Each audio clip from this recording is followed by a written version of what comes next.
тұр. Баста. Қорқақ қоян. Ертеде орманда қайырымды қоян өмір сүріпті. Қоян кішкентай аңдарға көмектеседі. Аңдардың жоғалтқан заттарын тауып әкеп береді. Себебі қоян иісшіл дыбысты жақсы сезеді. Барлық аңдар қоянды жақсы көреді. Бір күні қоян орман ішінде жүгіре секіре шаршап қалады. Ол өзінің қарны қатты ашығанын сезеді.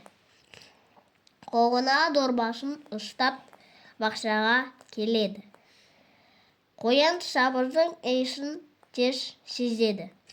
Өйткені қоян сабырды жақсы көреді. Қызыл сабыздерді суырып, ашықпай дорбасына салады. Осы кезде бақшаны суарып жүрген бағбан ата қоянды байқап қалады. Ақырын келіп, қоянның дорбасына қырқабат салады. Бағбан ата жасырынып қалады. Тықыр еткен дыбысты естіген қоян қорқып кетеді. Жан жағына қарамайды.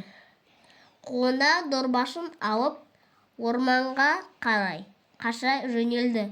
Осы күннен бастап ол қорқақ қоянға айналады.